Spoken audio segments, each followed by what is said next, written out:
Tras varias investigaciones, hoy es posible tener acceso a registros y listas de faraones del Imperio egipcio. José no llegó a ser un faraón, pero de acuerdo con el relato bíblico, fue nombrado el segundo del reino.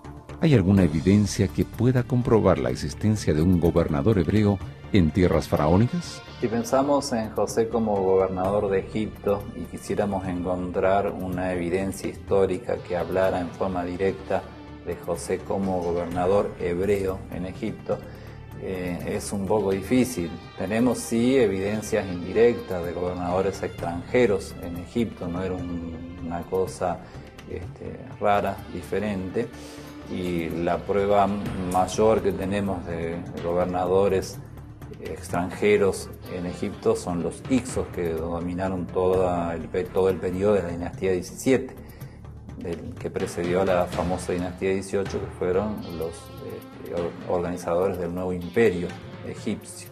Hay algo que por allí algunos comentan interesante. Ningún pueblo funda su historia en un relato como la historia de los israelitas. Nadie quiere descender de un esclavo. Todos queremos descender de reyes, todos queremos descender de alguien que es alguien superior. Sin embargo, el pueblo de Israel relata su historia desde sus comienzos, desde la esclavitud.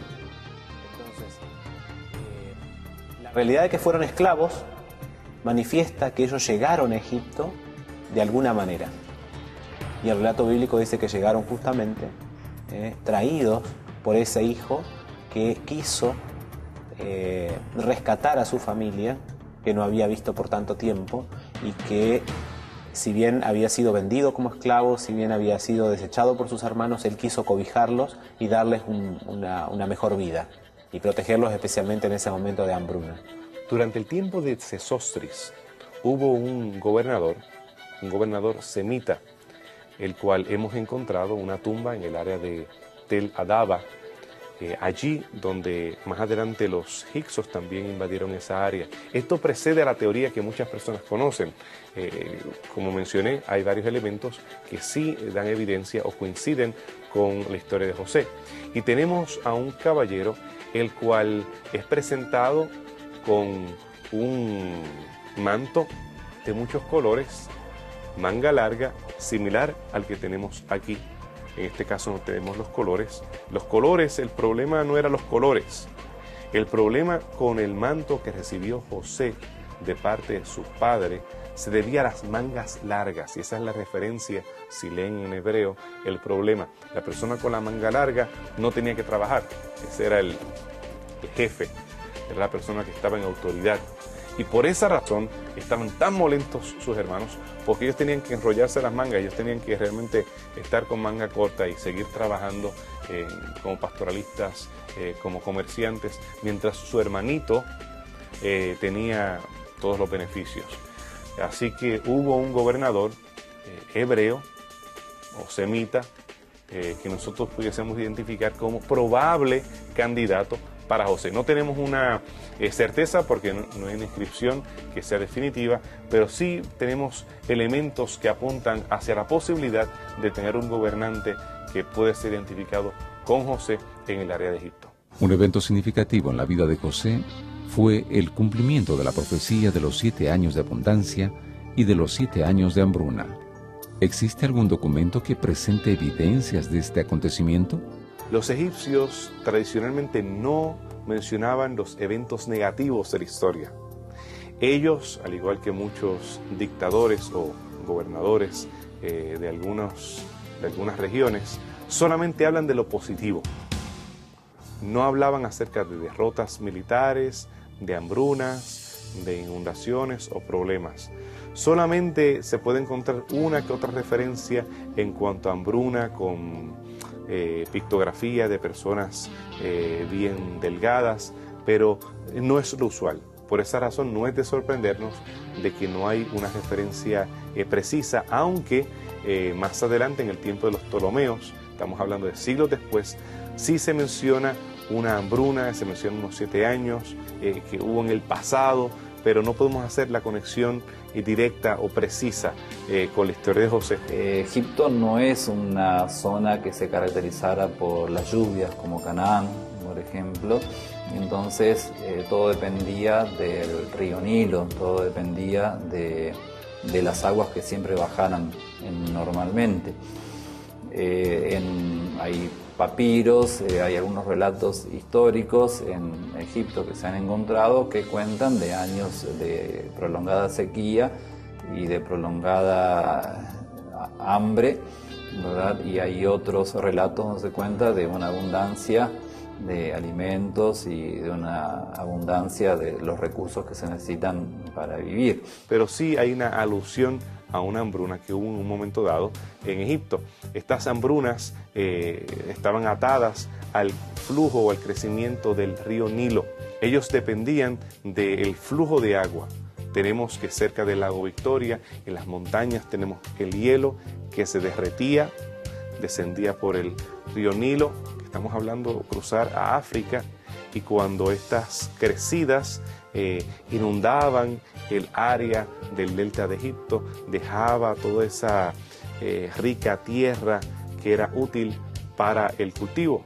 En el momento en que el Nilo no fluía, ya sea por algún cataclismo, en el caso se ha mencionado volcanes que han impedido que se derrita el hielo como es propiamente, ya sea por un año o por varios años, o ha habido algún tipo de dificultad en el paso del Nilo.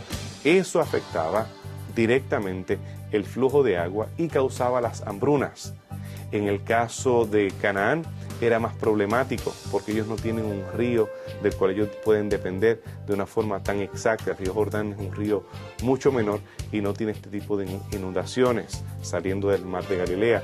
Ellos más dependían de las lluvias que en algunos años podían cesar. Interesante pensar que con la llegada de algunos gobernantes hebreos o extranjeros, que quizás sea coincidente con lo de José, la aparición de silos, de graneros, donde se almacenaban los granos, indudablemente, y también la aparición de algunos tipos de armamentos o de carros que no eran conocidos para los egipcios y que fueron introducidos por extranjeros. Nosotros podemos pensar de alguna forma que hay cierta evidencia que puede favorecer el hecho de que se pueda pensar que los 7 años de abundancia y los 7 años de escasez, que fue parte de la visión que tuvo José, de alguna forma indirecta puede estar certificada en los relatos históricos que se han encontrado en Egipto. La historia de José presentada en la Biblia deja muchas lecciones, pero ¿cuál es la importancia real que tiene este relato para la composición de la narrativa bíblica? José tiene una importancia destacada para el relato bíblico por cuanto José ocupa un importante espacio dentro de la historia de Israel. Cuando uno lee el libro de Génesis, los últimos 10 capítulos o más están dedicados específicamente a la historia de José. Y vemos que a través de la Biblia, la tribu de José continuó siendo importante. El reino del norte, identificado muchas veces con José, ya que José tenía 2 hijos, tuvo a Manasés y tuvo otro con un hermoso nombre llamado Efraín. Y este Efraín, que era el menor, fue bendecido como el primogénito. En muchas ocasiones se habla del norte, del reino de Israel, como la casa de Efraín. Así que era importante para los hebreos la historia de José.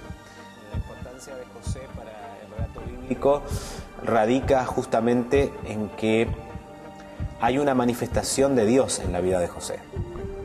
José es un ser que, juntamente con Daniel, son los únicos 2 personajes bíblicos de los cuales no se registran pecados. No es que no fueran seres pecaminosos como cualquiera de nosotros, pero fueron seres que mantuvieron sus vidas puras. Frente a todas las vicisitudes que pasó, José fue vendido como esclavo, José fue asediado por la esposa de su dueño, José estuvo en la cárcel José fue el que cuidó de los presos. Sin embargo, él se mantuvo siendo fiel. José, donde quiera estuviera, por la bendición de Dios y por haber sido él fiel a Dios, siempre se destacó. Él decidió ser lo mejor donde quiera estuviera. Esto nos recuerda un poco la promesa que Dios le había hecho a Abraham: en ti serán benditas todas las naciones de la tierra. Y ya en José comenzaba a cumplirse esta promesa. José fue una verdadera bendición para la nación de Egipto, fue una bendición para su familia también, porque de alguna forma sus hermanos y su papá lograron salvar su vida gracias a la presencia de José en Egipto. Y todo esto nos hace pensar a nosotros que José es un tipo de Cristo, es un modelo que representa como persona a Jesucristo, porque de alguna forma Cristo después, en un grado seguramente superior, resume en su persona características que ya tenía José. José se convierte en un tipo o símbolo de Jesús. Por eso en el Nuevo Testamento hay alusiones todavía a José, porque la experiencia de José, desde su infancia, su adolescencia, las circunstancias que rodearon sus problemas en Egipto y más adelante su redención, su oportunidad de ser gobernante y más adelante cuando él muere, todos son parte integral, que hay ecos en el resto de las Escrituras sobre la historia del patriarca José. Y en esta sociedad de hoy, donde nosotros luchamos permanentemente por mantener esa pureza, mirar y leer la historia de José nos permite retroalimentar la realidad de que con el Señor es posible vivir una vida diferente, una vida pura, una vida santificada, una vida que, aunque hay tendencias al pecado, aunque hay luchas, aunque hay dificultades, aunque las circunstancias sean desfavorables, la fidelidad es posible y la pureza también lo es.